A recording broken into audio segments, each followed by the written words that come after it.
Lorsqu'ils arrivent dans notre région, la priorité absolue des Romains est d'aménager des routes, des voies, souvent à partir de chemins déjà tracés, et d'acheminer l'eau.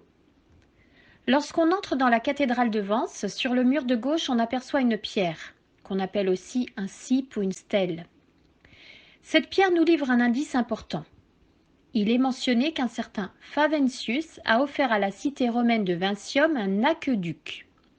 Faventius est certainement un évergète. Un évergète, c'est un notable qui fait profiter de ses richesses à la collectivité, une sorte de mécène, de sponsor à l'époque romaine.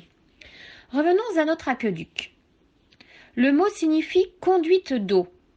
Il ne désigne pas seulement l'ouvrage d'art avec des arches portant le canal qui amène l'eau, mais bien l'ensemble du dispositif entre la source et ce qu'on appelle le château de distribution qui se situe toujours à l'arrivée de l'aqueduc. Malheureusement, nous n'avons plus aucune trace de l'aqueduc romain de Vincium et aucune trace non plus des thermes de la ville.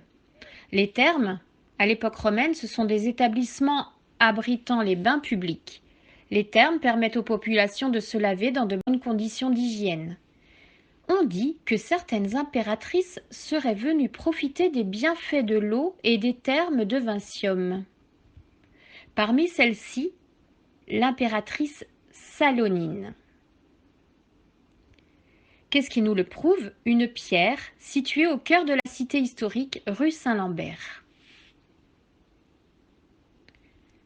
Sur cette pierre est mentionnée donc l'existence et la présence à Vence de Salonine.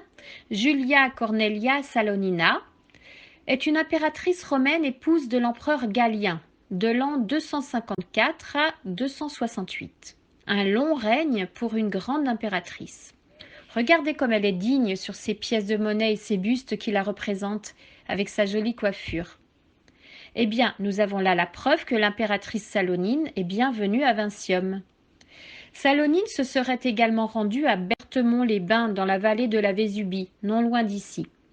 Les thermes de Berthemont existent d'ailleurs encore toujours aujourd'hui.